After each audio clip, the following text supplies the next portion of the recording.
আমার বন্ধুগণ, এই দুনিয়া ছেড়ে আমিও চলে যাব, আপনিও চলে যাবেন, কিন্তু আমার জানা হলো না আমি কেন আসলাম, কি জন্য আসলাম, আমার দায়িত্বটা কি, এটাই আমি পরিপূর্ণ স্পষ্ট হতে পারলাম না। তাহলে আমি কেমন করে জান্নাত আমি তালাশ করব, জান্নাত আমি কামনা করব? জান্নাত কামনা করার জন্য জান্নাতের কাজগুলো তো আমাকে দুনিয়াতে করে যেতে হবে। সূরা মারিয়ামের ৩-৪ আয়াত আমি তেলাওয়াত করেছি। প্রথমে আল্লাহ রাব্বুল আলামিন জাহান্নামে ঢুকাবেন কিছু সংখ্যক বান্দাকে তার কিছু অপকর্মের জন্য, আবার কিছু বান্দার ভালো কাজের জন্য আল্লাহ রাব্বুল আলামিন সুন্দর জান্নাতের ওয়াদাও তিনি করেছেন। আসুন না সে আয়াতের দিকে আস্তে আস্তে আমরা চলে যাই। আল্লাহ রাব্বুল আলামিন বলেন, فخلف من بعدهم خلف أضاعوا الصلاة واتبعوا الشهوات فسوف يلقون غيا إلا من تاب وآمن وعمل صالحا فأولئك يدخلون الجنة ولا يظلمون شيئا جربون الله أكبر الله رب العالمين সূরা মারিয়ামের 59 নম্বর আয়াতে বলছেন, আমার বান্দার মধ্য থেকে যে সমস্ত বান্দাগুলো নামাজের মতো পবিত্র ইবাদতটাকে, গুরুত্বপূর্ণ ইবাদতকে যারা নষ্ট করে ফেলবে, নামাজকে যারা বাদ দিয়ে দেবে, নামাজকে যারা নষ্ট করবে, আমি আল্লাহ রাব্বুল আলামিন ওই সমস্ত বান্দাগুলোকে শুধু জাহান্নাম নয়, জাহান্নামের গর্তের মধ্যে আমি তাকে অচিরেই ঢুকাবো। জাহান্নামের কিছু গর্ত আছে, যে গর্তগুলোকে জাহান্নাম পর্যন্ত ভয় পায়, এত ভয়ঙ্কর জাহান্নামের সেই গর্তগুলো। জাহান্নাম তো ছোটখাটো কোনো জায়গা নয়, জাহান্নামটা এত বড় জায়গা। আমার আপনারা চোখের দিনের বেলা যে সূর্য দেখতে পাই, সেই সূর্যটা যদি আমরা প্লেটের মতো দেখতে পাই, কিন্তু এই পৃথিবীর চাইতে ওই সূর্যটা 1 গুণ 2 গুণ নয়, 13 লক্ষ গুণ বড়। এই 13 লক্ষ গুণ বড় এই সূর্য যদি জাহান্নামের গর্তের মধ্যে, যদি জাহান্নামের সেই গর্তের মধ্যে যদি ছেড়ে দেওয়া হয়, ফেলে দেওয়া হয়, মুহূর্তের মধ্যে সেই সূর্যটা জাহান্নামের মধ্যে হেরে যাবে, খুঁজে পাওয়া যাবে না। এত ডেঞ্জারাস, এত ভয়ঙ্কর, এত আকারে বড় সেই জাহান্নাম। সেই জাহান্নাম থেকে বাঁচার জন্য, সেই জাহান্নামের গর্ত থেকে বাঁচার জন্য আল্লাহ রাব্বুল আলামিন বান্দাকে ভয় দেখিয়ে বলছেন, বান্দা, দুনিয়ার জিন্দেগিতে যারা নামাজকে নষ্ট করবে, আমি আল্লাহ তাদেরকে জাহান্নামের গর্তের মধ্যে তাদেরকে ঢুকায়া ছাড়বো। সেই জাহান্নামের গর্ত সরাসরি আয়াতে আল্লাহ রাব্বুল আলামিন 2টা অপরাধের কথা বলেছেন। আবার তাফসীরে কুরতুবীর মধ্যে এসেছে 7টা অপরাধ যারা করবে তাদেরকে আল্লাহ রাব্বুল আলামিন জাহান্নামের সেই গর্ত, গাই নামক গর্তের মধ্যে ঢুকাবেন। আসুন আমরা 2টা জিনিস সরাসরি আয়াতের মধ্যে যে 2টা অপরাধের কথা আসছে, 1 নম্বর অপরাধটা জানলাম, যারা নামাজকে নষ্ট করবে। নামাজকে আমরা নষ্ট করব না আদায় করব? নষ্ট করব না আদায় করব?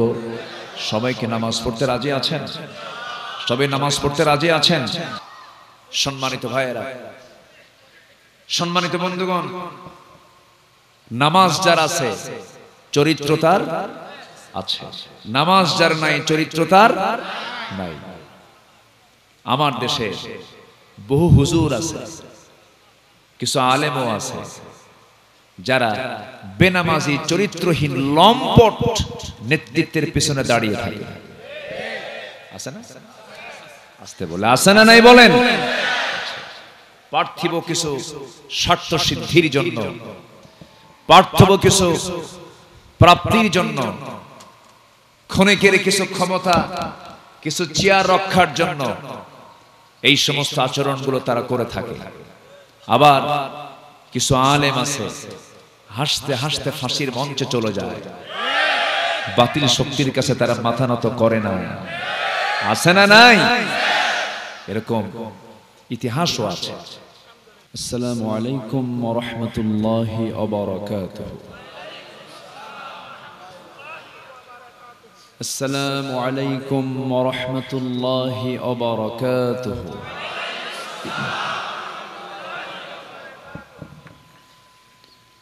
إن الحمد لله الأكرم الذي خلق الإنسان وكرم وعلمه من البيان ما لم يعلم، فسبحان الذي لا يحصى امتنانه باللسان ولا بالقلم. نشهد أن لا إله إلا الله وحده لا شريك له،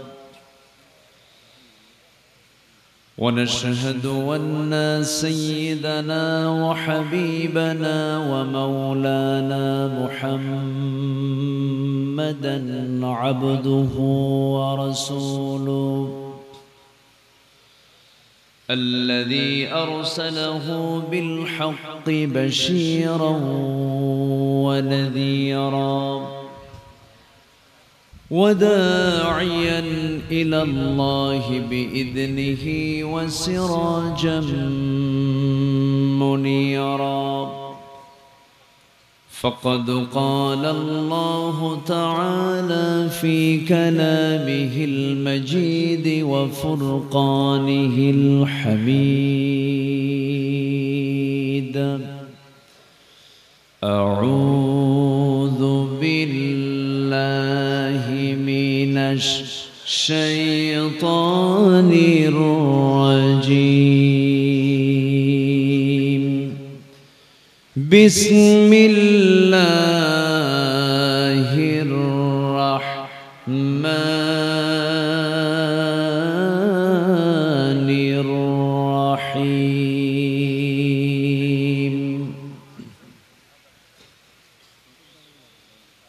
فخلف من بعدهم خلف أضاعوا الصلاة واتبعوا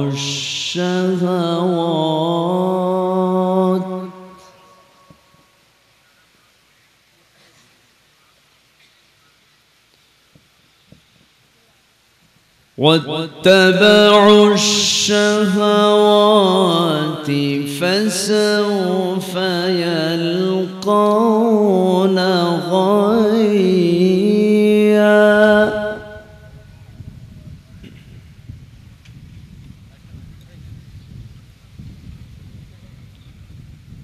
إلا من تاب وآمن وعمل صالحا فأولئك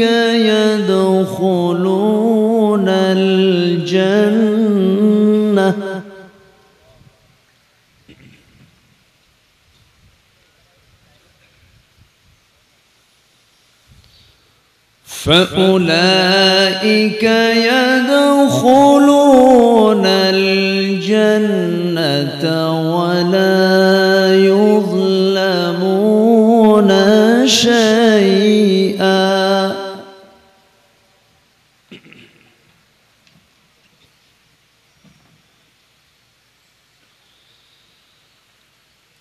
جنات عدن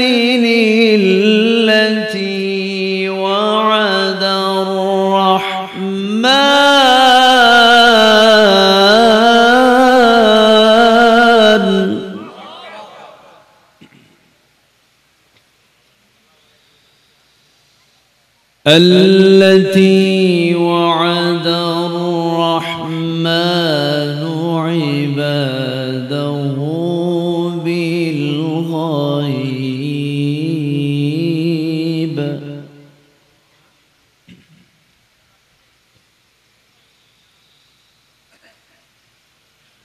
إنه كان وعده مأتيا.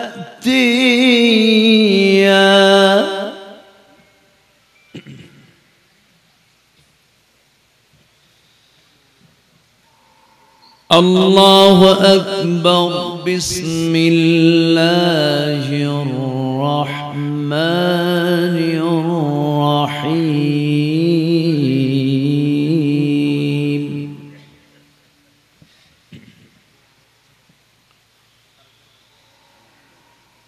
إن الله وملائكته يصلون على النبي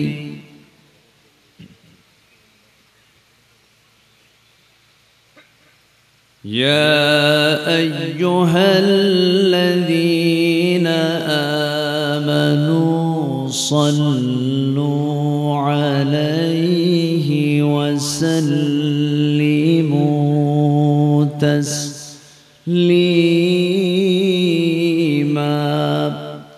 اللهم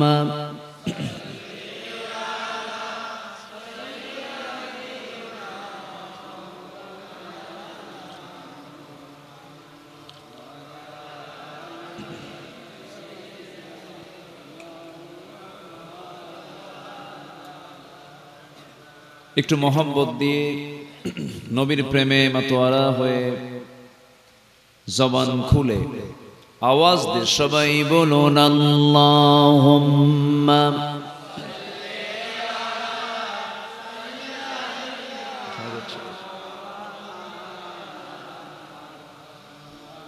ওয়া আলা আলি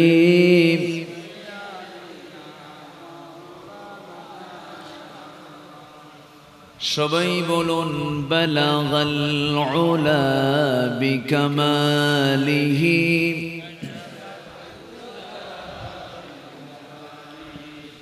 حسنت جميع خصاله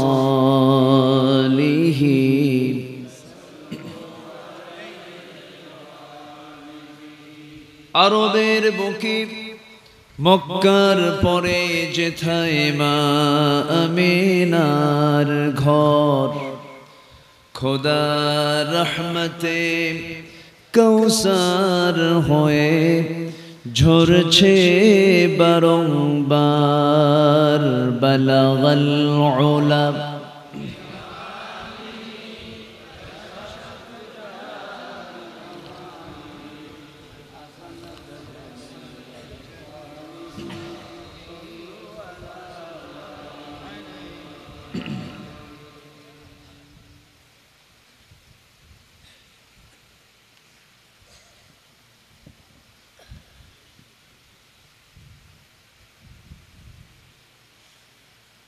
দেশের দক্ষিণাঞ্চল চট্টগ্রাম অঞ্চলের চট্টগ্রাম জেলার সাতকানিয়া উপজেলার মনিয়ারপাড়াবাসীর উদ্যোগে পঞ্চম বার্ষিকী তাফসীরুল কোরআন মাহফিল 2024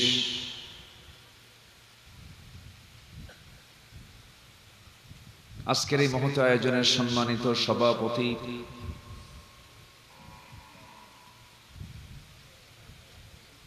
বিশিষ্ট সমাজসেবক এলাকার কৃতি সন্তান জনাব আলহাজ মুস্তাফিজুর রহমান, আজকের মাহফিলের বরেণ্য অতিথি মাননীয় সাংসদ ডক্টর মিনহাজুর রহমান, মাননীয় চেয়ারম্যান মহোদয়, আজকের মাহফিলের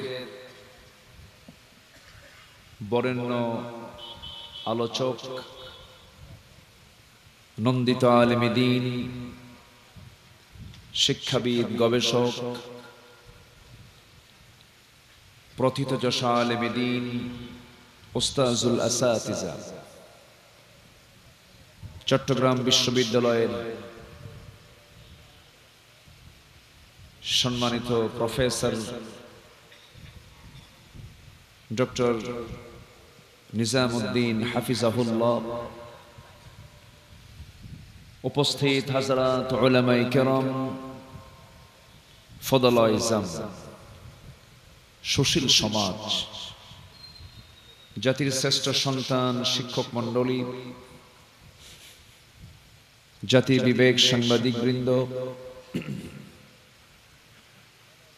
সামনে উপস্থিত আজকের মাহফিলের প্রধান আকর্ষণ, যাদেরকে নিয়ে আজকের এই সাজানো গোছানো বর্ণাঢ্য আয়োজন, তাওহীদের পতাকাবাহী, কালেমার ঝান্ডাবাহী, দ্বীন ইসলামের নরসারদুল বীর মুজাহিদ, প্রাণ প্রিয় সম্মানিত দ্বীনী ভাইরা, আড়ালে বসে আছেন শ্রদ্ধেয়া সম্মানিতা মা বোনেরা। আলোচনার সূচনায় আনুষ্ঠানিকতার মধ্য দিয়ে আমার পক্ষ থেকে আবারও দিল খোলা সালাম, আসসালামু আলাইকুম ওয়া রাহমাতুল্লাহি ওয়া বারাকাতুহু।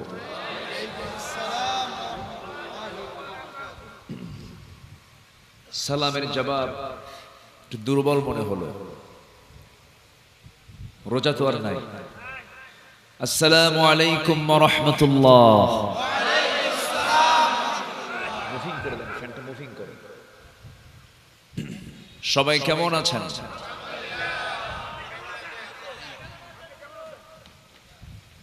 আমাকে প্রশ্ন করলেন, আল্লাহ তাআলা আমাকে আপনার কাতারেই রেখেছেন।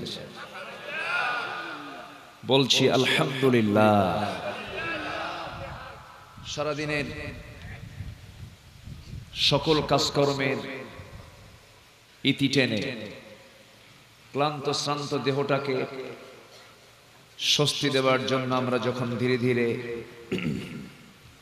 বিছানার দিকে যাব, ঠিক সেই মুহূর্তে আমরা বসে আছি কোরআনের টানে, জান্নাতের বাগানে। যে মনিব আল্লাহ তাআলা আমাকে এমন সুন্দর আয়োজনে আসার বসার তৌফিক দিলেন, সেই মহান রবের শানে বলে উঠছি আলহামদুলিল্লাহ। আবারও বলছি আলহামদুলিল্লাহ। চিৎকার মেরে বলছি আল্লাহুম্মা ইন্নী আসআলুকা আল হুদা ওয়াত তুকা ওয়াল আফাফা ওয়াল গিনা। সবাই বলি আল্লাহুম্মা লাকা আসলামতু ওয়া বিকা আমানতু ওয়া আলাইকা তাওয়াক্কালতু ওয়া ইলাইকা আনাবতু ওয়া বিকা খাসামতু।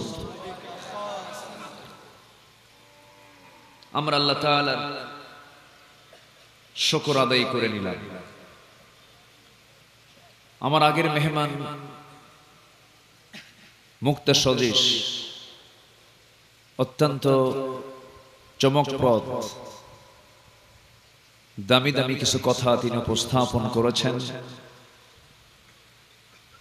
আমি শেষ ক্লাসে এসে ভাঙ্গাচূড়া কিছু কথা বলতে চাচ্ছি। আমাকে সময় দেওয়া যাবে তো? জোরে বলি ইনশাআল্লাহ। সম্মানিত হাজিরিন, আমরা যে কিতাবের আলোচনা শুনতে এসেছি, এই কিতাব নাজিল করেছেন তিনি কে?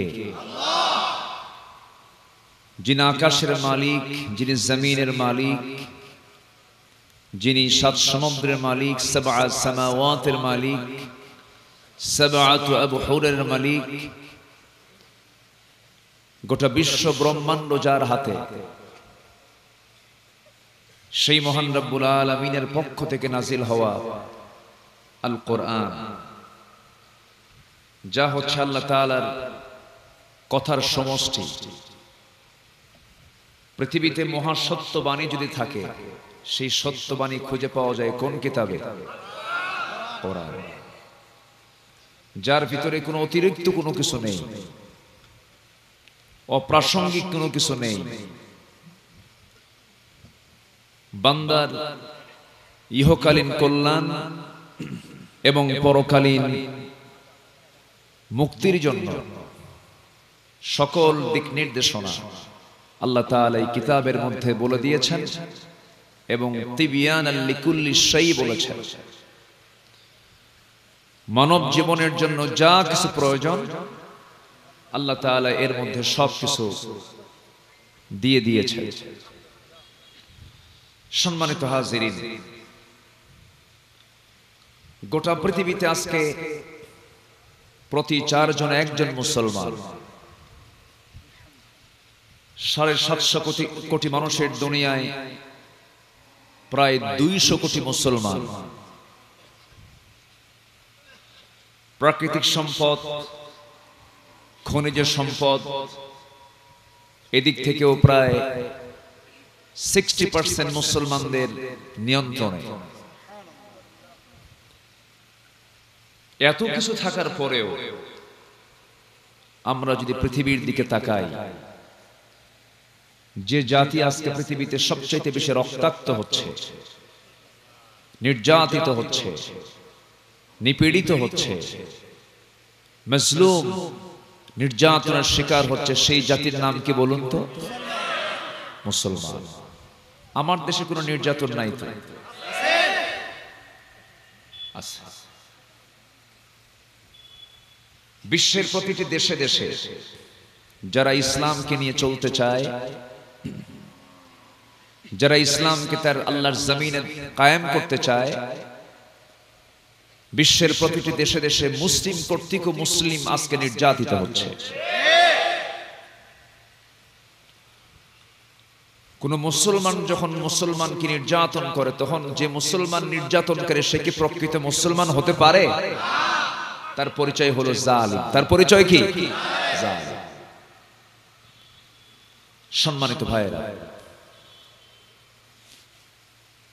আমাদের মিডিয়ার কল্যাণে সবকিছু স্পষ্ট। এখন কাশ্মীর জ্বলন্ত অগ্নিকুণ্ড হয়ে আছে,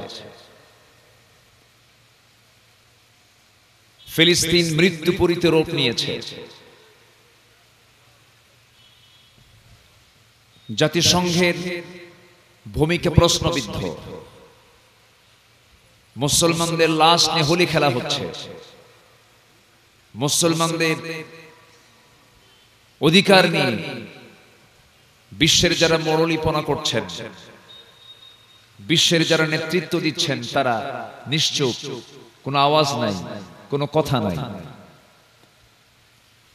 এইদিকে ইহুদি খ্রিস্টানদের কিছু 5টা গোলাম, তারা মুসলমানদের তাহজিব তামাদ্দুনকে ধ্বংস করার ষড়যন্ত্রে মেতে উঠেছে। এসো হে বৈশাখ, না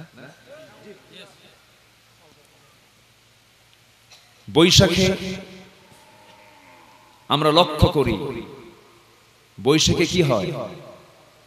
ঝড় হয়, তাই না? কাল বৈশাখ বলে। অথচ এই প্রাকৃতিক এই দুর্যোগে, এই ঝড় থেকে বাঁচার জন্য চাইতে হবে কার কাছে?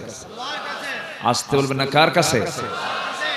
সারা বছর যে গরিব মানুষগুলো পান্তা খায়, আর বৈশাখের দিনে বৈশাখ পালন করতে এসে পান্তা খাওয়া মানে তাদের সঙ্গে তামাশা করা। কি ঠিক কি না? এটা তামাশা ছাড়া কিছু নয়। সম্মানিত ভাইয়েরা, আমার দেশ দেখতে অনেক সুন্দর, বিশেষ করে কিশোরগঞ্জের যে হাওড় অঞ্চল, মিঠামইন, ইটনা, নিকলি, অষ্টগ্রাম, এই কয়েকটা উপজেলা জুড়ে প্রায় 20-25 কিলোমিটার লম্বা একটা হাওড়ের ভিতর দিয়ে একটা রাস্তা হয়েছে। সেই 14-15 কিলোমিটার লম্বা রাস্তাটাকে বৈশাখের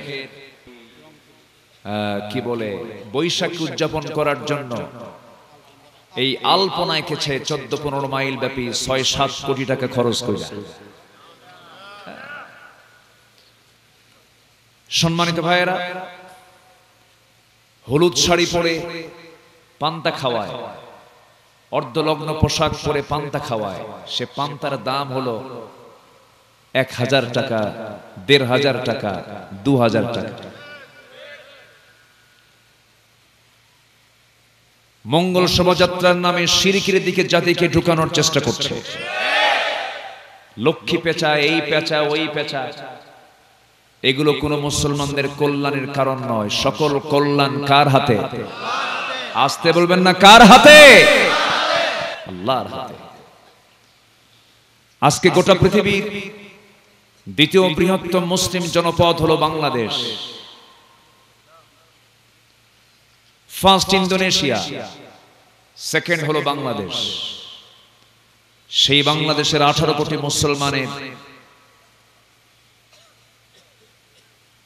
ময়েসার বলখের এই বাংলাদেশে, শাহ আমানতের এই বাংলাদেশে, শাহ জালালের এই বাংলাদেশে, শাহপরানের এই বাংলাদেশে এই জাতীয় কুসংস্কৃতি চালু থাকবে, মুসলমান চেয়ে থাকবে, এটা হতে পারে না। সম্মানিত ভাইয়েরা, সম্মানিত বন্ধুগণ, মুসলমানকে আল্লাহ তাআলা পৃথিবীর শ্রেষ্ঠ জাতি বলে সম্বোধন করেছেন এবং এই পৃথিবীতে আল্লাহ তাআলা আমাদের বিশেষ সম্মান দিয়েছেন। কুনতুম খায়রা উম্মাতিন উখরিজাত লিন-নাস তা'মুরুনা বিল মা'রুফ ওয়া তানহাউনা আনিল মুনকার। এই শ্রেষ্ঠত্বকে বজায় রাখার জন্য আমাদের দায়িত্ব হলো সৎ কাজের আদেশ দেওয়া, অসৎ কাজের বাধা দেওয়া। অসৎ কাজের কি দেওয়া? বাধা দেওয়া। এই হুকুমটা করেছেন কে? আসতে বলবেন না, কে? আল্লাহ তাআলা। কিন্তু অধিকাংশ বান্দাগুলো ওমা ইউমিনু আকসারুহুম বিল্লাহি ইল্লা হুম মুশরিকুন, অধিকাংশ বান্দাই শিরকের সাগরে হাবুডুবু খাচ্ছে। সূরা ইউসুফের 106 নম্বর আয়াত আল্লাহ তাআলা তা জানিয়ে দিচ্ছেন। আমার দেশে মুসলিম পরিবারের সন্তান হয়ে খালি পায়ে বিশেষ দিনে ফুল দিতে যায় এমন মুসলমান আছে না নাই? আল্লাহ তাআলা সব গুনাহ মাফ করবেন, শিরক মাফ করবেন না। এই ওয়াদাটা কার? এই ওয়াদা কে করেছেন? সবার ওয়াদা ভঙ্গ হতে পারে, একজন যার ওয়াদা কখনো ভঙ্গ হবে না তিনি কে? ইন্নাল্লাহা লা ইখলিফুল মিআদ। আল্লাহ তাআলা কখনো ওয়াদা ভঙ্গ করেন না। সম্মানিত ভাইয়েরা, ঠিক সেই সময় আমরা মাহফিলে এসেছি। অনেক কথা আছে, আস্তে আস্তে করে বলবো আমি। এই সাতকানিতে, সাতকানিয়া না, কানিয়া তো পরে, আগে সাতকানি, তাই না? কানি এরকম কানি হিসাব আছে না এলাকায়? কই শুধু সাতকানি? সাতকানিয়াতে বহু কানি। হেক্টরকে হেক্টর, একরকে একর এরিয়া। এই সাতকানিয়াতে আমি আসতে পারিনি কিছু পীর সাহেবদের কারণে। খুব বুজুর্গি দেখাইছে তারা। সম্মানিত ভাইয়েরা, সম্মান দেওয়ার মালিককে, বেইজ্জত করার মালিককে। 15টা বছর ধরে গান গাইতে সংসদে একজন শিল্পী, 15 বছর একটানা খালি গান আর গান। এবার সান শেষ, আউট। সম্মানিত ভাইয়েরা, আকলমন্দ ইশারা বাসাত, সচেতন ব্যক্তির জন্য ইঙ্গিতগুলোই যথেষ্ট, বুঝে নেন। তবে হ্যাঁ, সীমা লঙ্ঘন করা যাবে না। সীমা লঙ্ঘনকারীকে আল্লাহ তাআলা একটু ছেড়ে দিলেও একেবারে ছেড়ে দেন না। ওয়া ইয়ামুদ্দুহুম ফি তুগয়ানিহিম ইয়ামাহুন। সম্মানিত ভাইয়েরা, আমি আলোচনার সূচনায় কোরআনে কারীমের গুরুত্বপূর্ণ একটা সূরা, সূরা মারিয়াম থেকে কয়েকটা আয়াতে কারীম আমি তেলাওয়াত করেছি। এই আয়াতগুলোকে সামনে রেখে আমি কিছু কথা বলতে চাই। আল্লাহ তাআলা যেন আমার মুখ থেকে সেই কথাগুলো বের করে দেন যে কথাগুলো মুসলিম উম্মার জন্য খুবই জরুরি। জোরে বলি ইনশাআল্লাহ। সম্মানিত ভাইয়েরা, আমাদের জীবনের একটা অধ্যায় আমরা পার করছি, সামনে আরেকটা অধ্যায় পড়ে আছে। আল্লাহর সৃষ্টির দুটো পিঠ, একটা হলো ইহকাল, আরেকটা কি পরকাল। আমরা এক পিঠে আছি, আরেক পিঠ আছে না নাই? আচ্ছা, যে পিঠে আমরা অবস্থান করছি এটা হলো ক্ষণকাল, আর সামনে যে অধ্যায়টা পড়েছে সেটা হলো চিরকাল। আমরা ক্ষণকাল অতিক্রম করছি, পার হয়ে যাবে, কিন্তু যেটা চিরকাল, যেটা চিরস্থায়ী, যা শুরু হবে কিন্তু কখনো শেষ হবে না। চিরদিনের জন্য আমাকে একটা সিদ্ধান্তে সেদিন আল্লাহর সিদ্ধান্ত হবে আমার আমলের উপরে, আমি জান্নাত পাবো অথবা জাহান্নাম পাবো। আমার জন্য কয়টা জায়গা খোলা আছে বলেন? কয়টা জায়গা খোলা আছে? দুইটা। আল্লাহ রাব্বুল আলামিন বলেন, তুমি যদি আমার বান্দা হতে পারো, আমি তোমাকে নিজে জান্নাতে ঢোকার জন্য অর্ডার দিয়ে দেব। ইয়া আইয়াতুহান নাফসুল মুতমাইন্নাতুর রজিই ইলা রাব্বিকি রাদিয়াতাম মারদিয়াহ ফাদখুলি ফি ইবাদি ওয়াদখুলি জান্নাতি। হে প্রশান্ত আত্মা, আমার বান্দা হয়ে যাও, আমার জান্নাতে প্রবেশ করো। আমার বন্ধুগণ, শর্ত হলো বান্দা হতে হবে কার? অনুগত হতে হবে কার?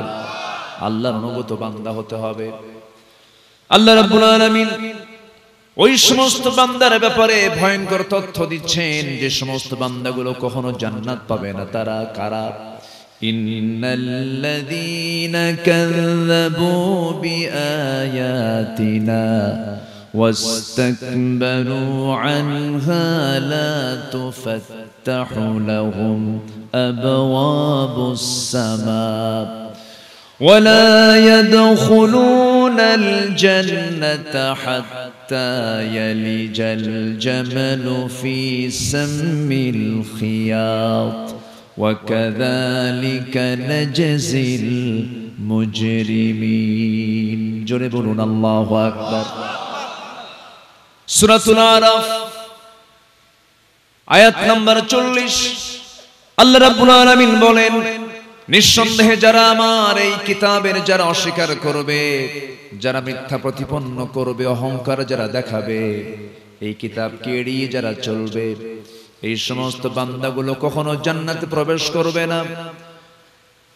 কখনো তাদের জান্নাতে প্রবেশ করা সম্ভব নয়। যেমন করে একটা সুঁইয়ের ছিদ্র পথে উট প্রবেশ করা যেমন অসম্ভব, তার চাইতে বড় অসম্ভব হলো তাদের জান্নাতে প্রবেশ করা। জোরে কোন নাউযুবিল্লাহ। আল্লাহর এক্সাম্পলটাও কত মারাত্মক। একটা সূচের, একটা সুঁইয়ের ছিদ্র পথে উট প্রবেশ যেমন অসম্ভব, ওই সমস্ত বান্দার জন্য জান্নাত প্রবেশও তেমনই অসম্ভব। জোরে বলি নাউযুবিল্লাহ। তাহলে কোরআন মানতে হবে বিনা শর্ত। কোরআনকে মানতে হবে চোখ বন্ধ করে। কোরআনকে মানতে হবে পুরোপুরি ভাবে। আমার দেশে যারা আল্লাহর দল না করে, ইসলামী দল না করে, অন্য কোন দল যারা করে, বলুন তো আপনি, তারা কি কোরআনটাকে পরিপূর্ণ মানে? আসতে বলবেন না মানে?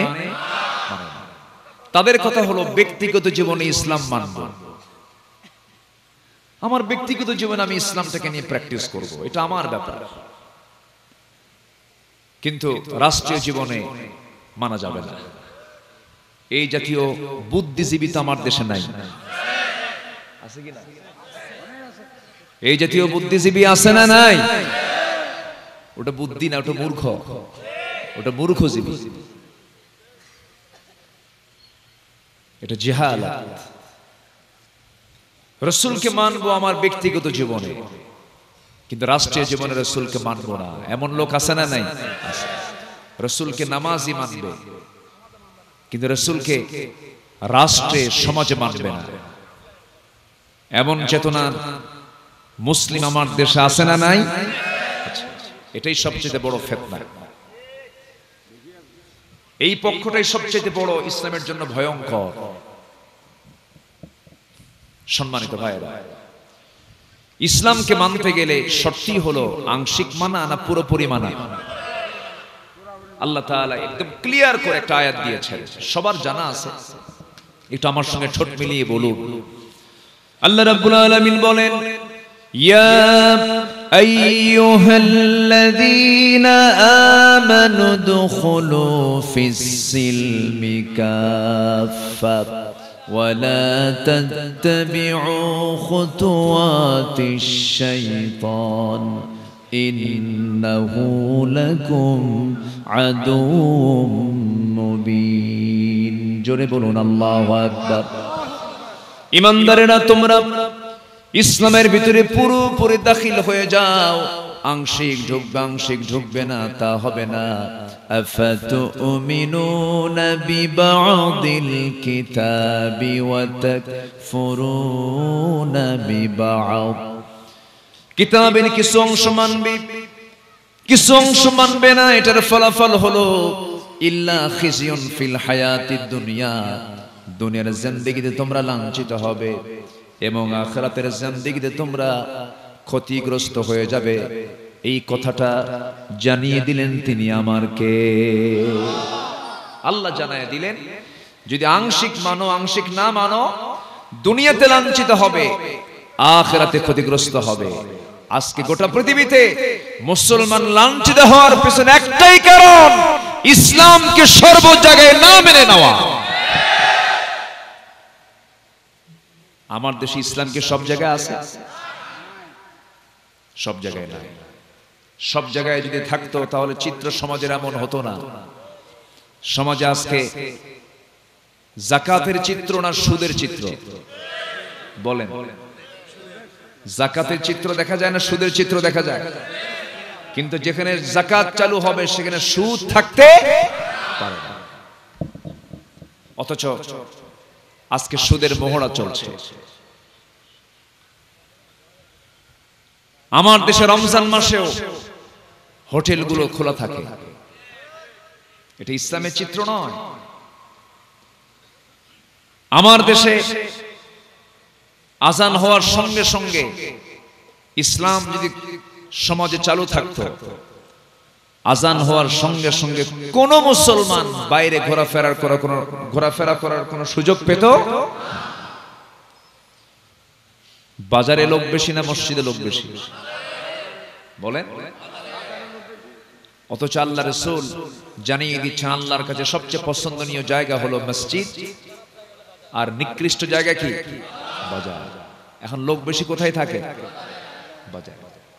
আহাব্বুল বিলাদি ইলাল্লাহি মাসাজিদুহা ওয়া আবগাদুল বিলাদি ইলাল্লাহি আসওয়াকুহা। আল্লাহর কাছে প্রিয় জায়গা হলো মসজিদ। সেই মসজিদে মাঝে মাঝে ফজরের সময় মুসল্লি খুঁজে পাওয়া যায় তিনজনকে, একটা ইমাম, একটা মুয়াজ্জিন, আরেকজন খাদেম। মসজিদ শীততাপ নিয়ন্ত্রিত, টাইলস লাগানো, মার্বেল লাগানো, মুসল্লি নাই। কিন্তু আমার নবীজির যে বানানো মসজিদ, মার্বেল ছিল, টাইলস ছিল, এসি ছিল। কিসের মসজিদ ছিল? খেজুর পাতার বানানো বেড়া, আর খেজুর গাছের কাণ্ড দিয়ে পিলার বানানো। দুই এতিমের কাছ থেকে কিনে নেওয়া জায়গার উপরে আমার নবীজি নিজ হাতে মদিনার মসজিদে নববী তিনি নির্মাণ করেছিলেন, যেখানে আজান দিতেন সাইয়েদনা বেলাল রাদিয়াল্লাহু তাআলা আনহু। কোনো এসি নাই, ফ্যান নাই, বাতাস নাই, কিচ্ছু নাই। সাহাবে কেরাম যখন নামাজে দাঁড়িয়ে যেতেন, কপালে মাটি লেগে যেত, ঘরমাক্ত দেহ নিয়ে নামাজ আদায় করতেন সাহাবীরা, কি মজা পেতেন নামাজের ভিতরে তারা। সাইয়েদনা বেলাল মাইক ছাড়া তিনি আযান দিতেন, কিন্তু কি সুমধুর আযান, যে আযানের মধ্যে এত সুন্দর তাকওয়া ভরা ছিল যে আযানটার শাজিম পর্যন্ত স্পর্শ করেছে।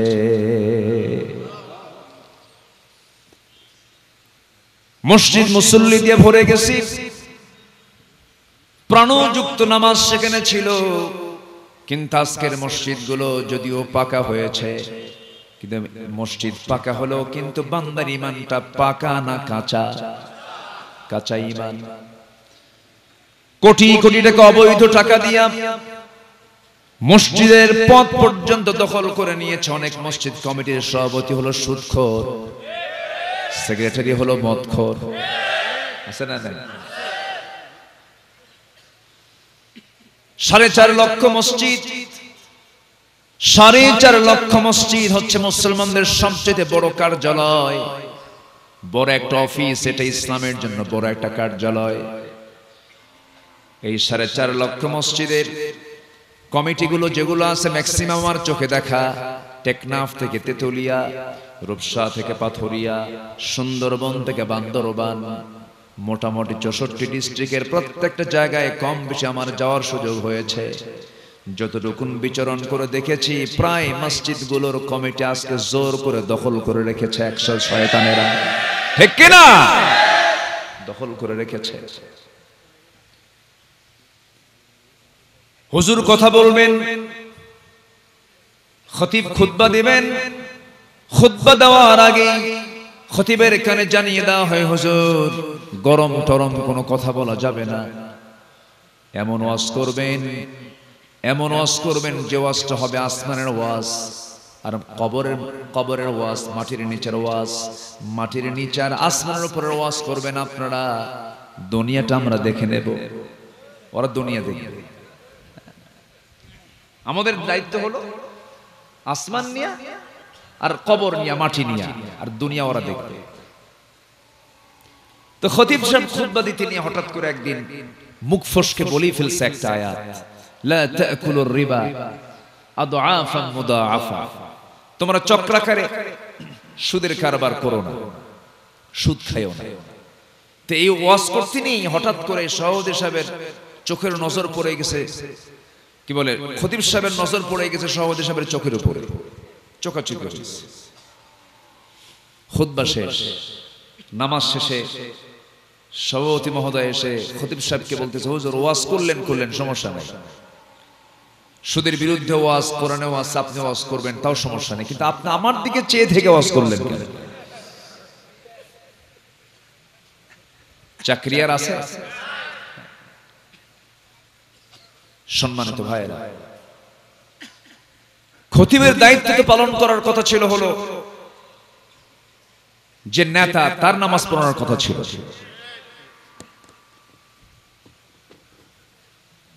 মুসলিম শাসক যারা ছিলেন তারাই ছিলেন মসজিদের খতিব। রাসূল রাষ্ট্র চালিয়েছেন মদিনার মসজিদ থেকে। আল্লাহু আকবার বলেন। সুদের বিরুদ্ধে তিনি কথা বলেছেন, জেনার বিরুদ্ধে তিনি কথা বলেছেন, খুনের বিরুদ্ধে তিনি কথা বলেছেন। আজকে যদি 4.5 লক্ষ মসজিদ থেকে যদি খতিবরা যদি হক কথা বলতো, কোন বাতিল শক্তি টিকতে পারত না। কিন্তু সব হুজুর তো হুজুর না, সব হুজুর কি হুজুর? কিছু হুজুর আছে তেল মারে, শুধু তেল মারে, তেল মারা হুজুর আছে না নাই? শুধু তেল মারে, তেলবাজ কিছু লোক আছে না নাই?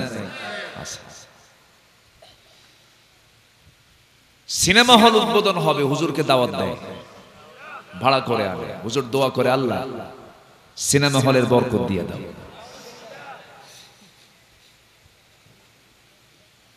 আমার দেশে মদের ফ্যাক্টরি আছে, দর্শনায় কেরু অ্যান্ড কং একটা মদের ফ্যাক্টরি আছে, সেখানে মদ উৎপাদন হয়। বিগত কয়েক বছরে বেশ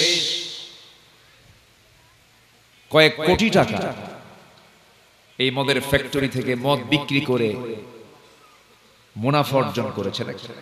কি বলবো, আলহামদুলিল্লাহ বলবেন না আপনারা? তো নাউজুবিল্লাহ কয়ে তো লাভ নাই, আপনার টাকার মধ্যে ওগুলো আছে।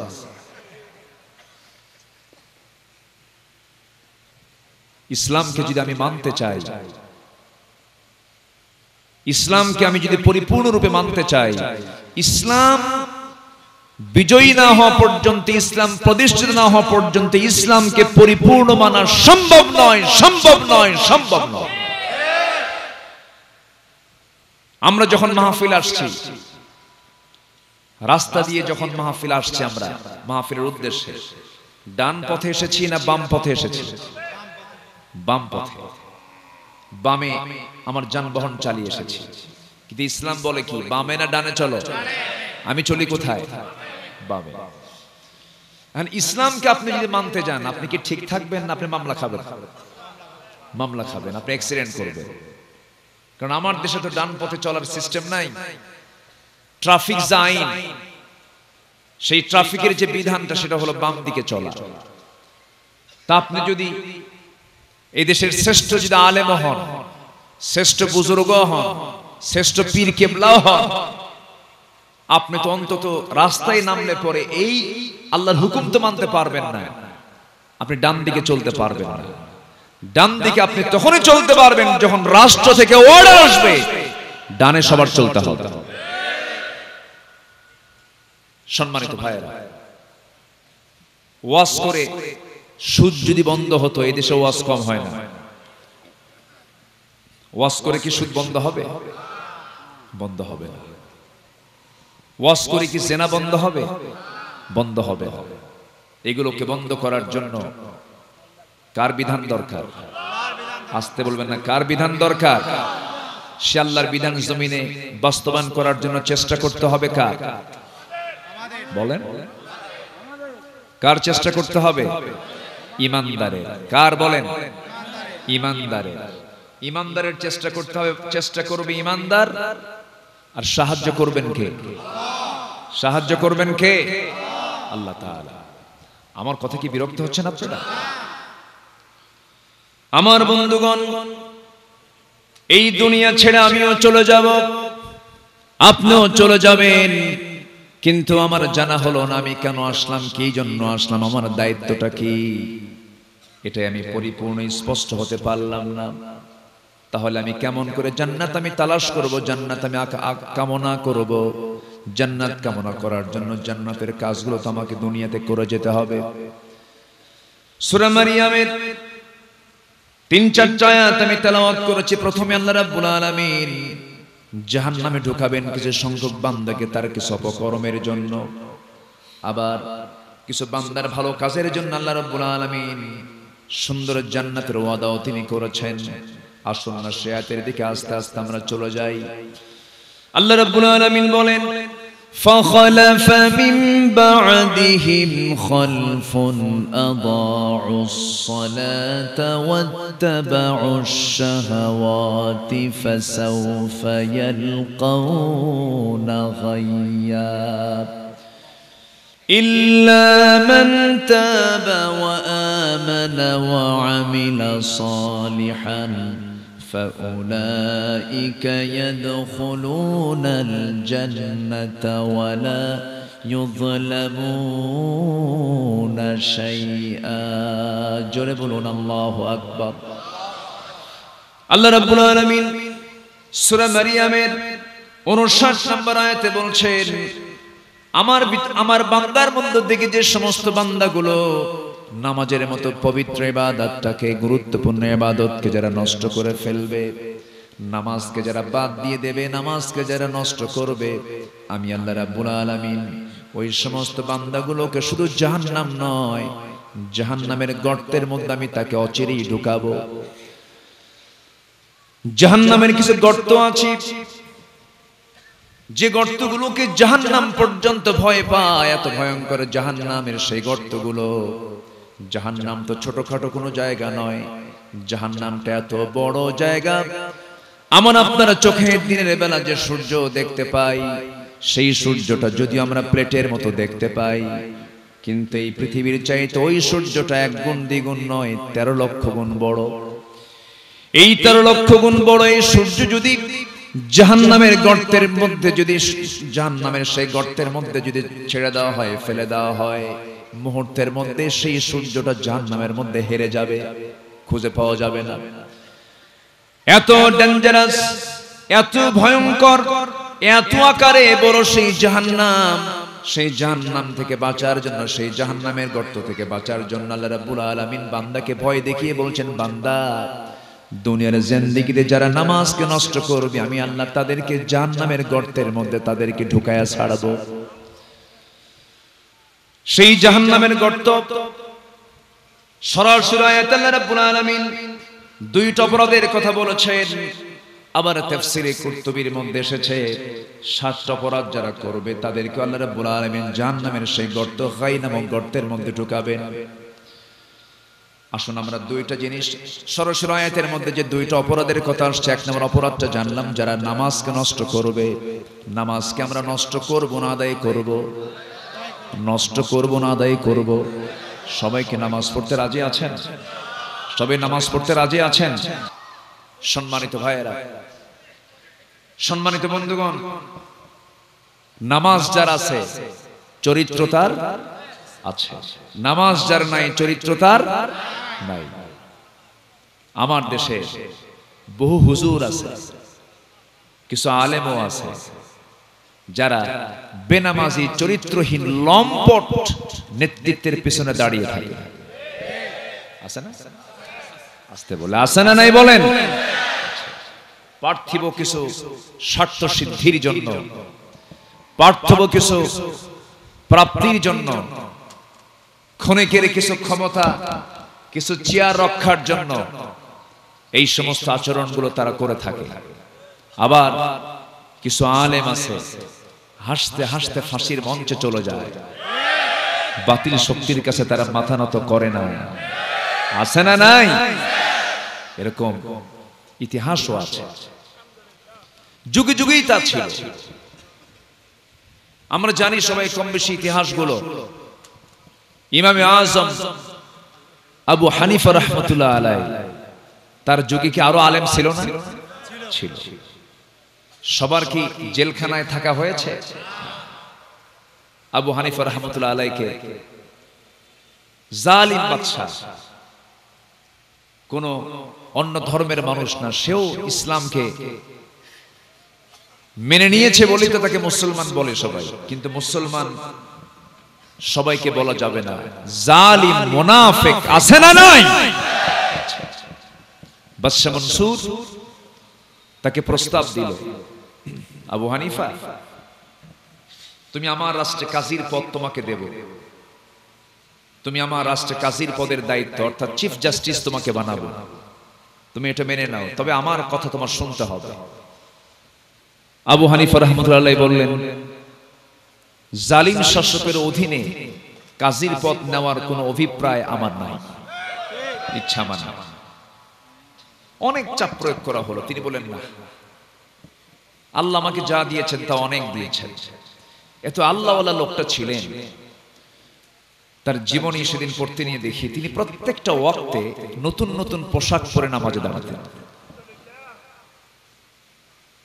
প্রশ্ন করা হলো, আবু হানিফা প্রত্যেকটা ওয়াক্তে আপনি নতুন নতুন পরিচ্ছন্ন পোশাক পরে নামাজে দাঁড়ান কেন? এটা কি বিলাসিতার অংশ নয়? তিনি বললেন, শোনো, এমন প্রশ্ন তোমরা করতে পারো, কিন্তু আল্লাহ রাব্বুল আলামিন আমাকে কাপড়ের দোকানের মালিক বানিয়েছেন, অনেক বড় কাপড়ের দোকান আমার আছে। আমি যখন নামাজে দাঁড়িয়ে যাই তখন আমার কাছে মনে হয় আমার আল্লাহ আমার সামনে দাঁড়ায় গেছেন। আমি সেই সময় মনে মনে চিন্তা করি আমি আল্লাহর সঙ্গে বারবার দেখা করব, একই কাপড়ে কেমন হয়? এক একটা ওয়াক্তে নতুন নতুন কাপড় পরে দাঁড়াই যেন আমার আল্লাহ যেন আমার প্রতি বেশি খুশি হয়ে যায়। খুযু যিনাতাকুম ইল্লা ইনদা কুল্লি মসজিদ। আবু হানিফা রাহমাতুল্লাহ আলাইহি বড় আল্লাহওয়ালা, খুবই সাবি মানুষ ছিলেন, অত্যন্ত তিনি যত্ন করে চলতেন, ইমানের যত্ন তিনি করতেন। তিনি একদিন বসে দোকানদারি করছিলেন, কাপড়ের দোকান তার ছিল।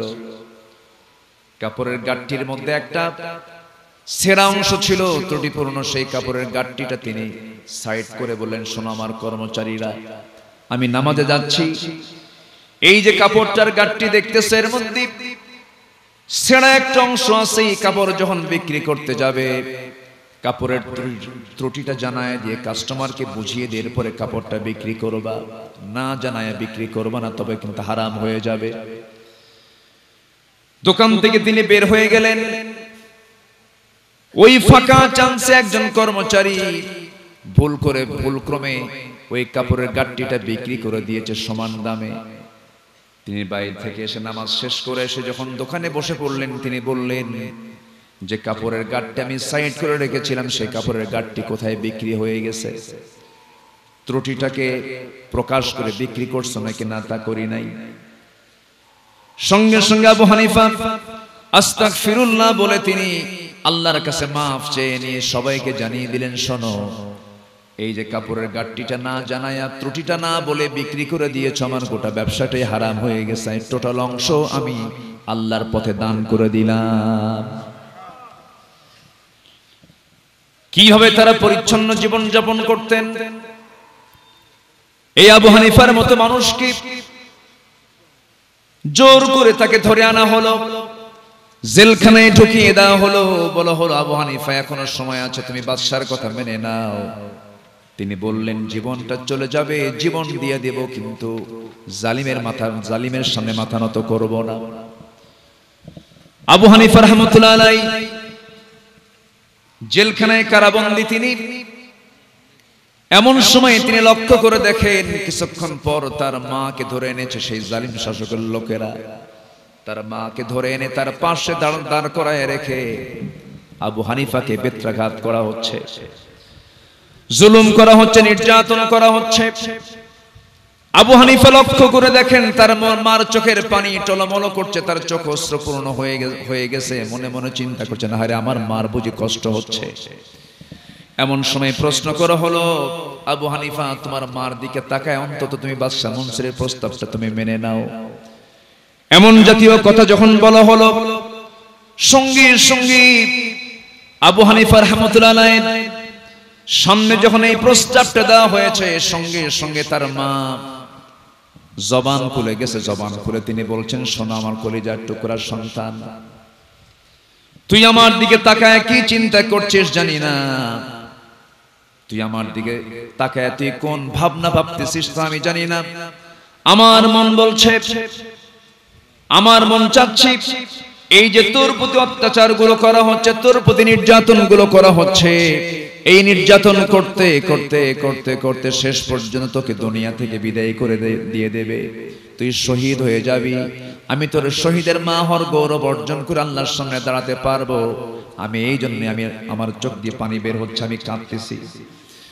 আবু হানিফা বলছে, মা, আমার চিন্তা হলো তুমি যেন আমার প্রতি অত্যাচারের জন্য তুমি কাঁদতেছো, এই আশঙ্কায় আমি টেনশন করছিলাম। মা, তুমি চিন্তা করো না, আমার নিয়ত হলো আমি শহীদ হয়ে যাব, আল্লাহর জান্নাতে চলে যাব। জোরে বল সুবহানাল্লাহ, জোরে বল সুবহানাল্লাহ। 8টা বছর জেল খাটলেন। 8 বছর জেল খাটার শেষ পর্যায়ে এসে তাকে বারবার প্রস্তাব দিয়েও যখন ব্যর্থ হলো বাদশা মনসুর, বিষ প্রয়োগ করে, খাবারের ভিতরে পানির ভিতরে বিষ প্রয়োগ করে শেষ পর্যন্ত আবু হানিফা রাহমাতুল্লাহ আলাইহিকে দুনিয়া থেকে বিদায় করে দেওয়া হয়েছে।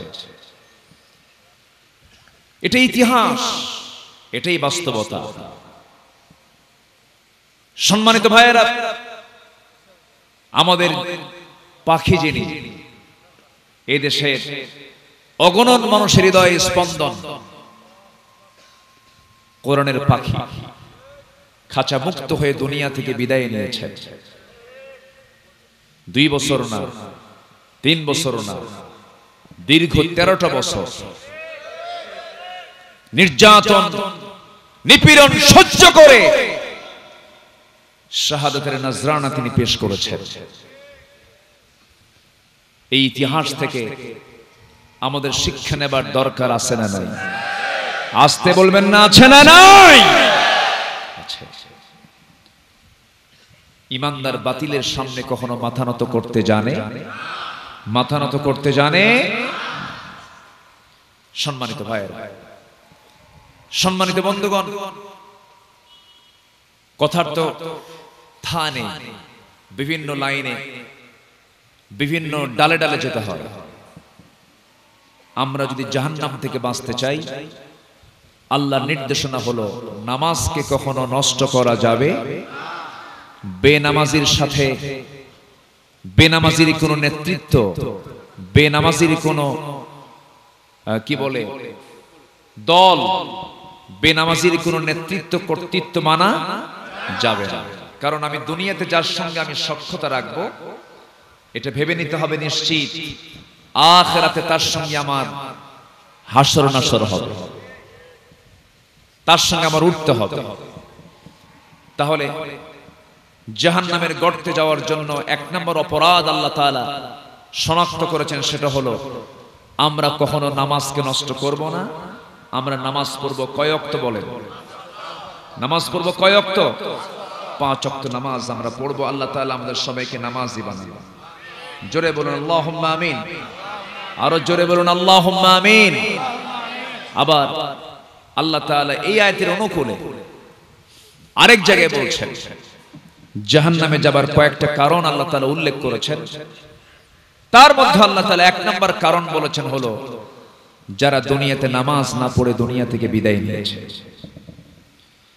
আল্লাহ রাব্বুল আলামিন বলেন, মা সালাকাকুম ফি সাকার ক্বালু লাম নাকু মিনাল মুসাল্লিন ওয়া লাম নাকু নুতঈমুল মিসকিন وَكُنَّا نَخُوضُ مَعَ الْخَائِضِينَ وَكُنَّا نُكَذِّبُ بِيَوْمِ الدِّينِ حَتَّى أَتَانَا الْيَقِينُ فَمَا تَنفَعُهُمْ شَفَاعَةُ الشَّافِعِينَ জোরে বলুন আল্লাহু আকবার।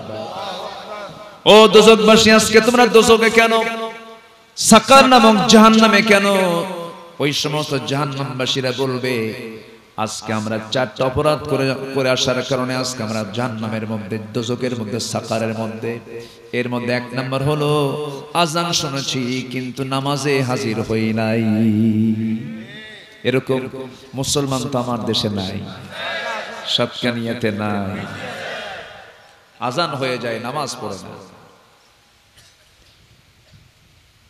অথচ আল্লাহ তাআলার হুকুম, ইয়া আইয়ুহাল্লাযীনা আমানু রুকউ ওয়াসজুদু ওয়া'বুদু রাব্বাকুম। আল্লাহু আকবার বলেন। রুকু করো, সিজদা দাও, একটা একটা করে আল্লাহ তাআলা হুকুম করছেন। সম্মানিত ভাইয়েরা, তাহলে আল্লাহর কাছে সবচেয়ে বড় অপরাধ হলো নামাজকে ছেড়ে দেওয়া। আর সেই বড় অপরাধ আমার দেশে কম হয় না বেশি হয়? কম হয় না বেশি হয়? বেশি হয়। কত পার্সেন্ট লোক নামাজ পড়ে? আমার তো জরিপে যেটা আসে সেটা হলো শুধু শুক্রবারে জুমার নামাজ পড়তে যায় এদেশে বড় জোর 6 থেকে 7% মুসলমান। 5 ওয়াক্ত দূরেই থাকে। তাহলে এই যে বিশাল একটি মুসলিম জনগোষ্ঠী নামাজ পড়ছে না, নামাজ আদায় করছে না, এই ব্যাপারে যারা নেতৃস্থানীয় ব্যক্তি তাদের চিন্তা করার দরকার আছে না নাই? দেশ স্বাধীন হয়েছে 71-এ, আজকে 2024 সাল, 53 বছর চলছে। তাহলে সংখ্যাগরিষ্ঠ মুসলমান দেশ বাংলাদেশ, এদেশের পার্লামেন্টে কত আইন পাশ হয়েছে, কত সংশোধনী এসেছে।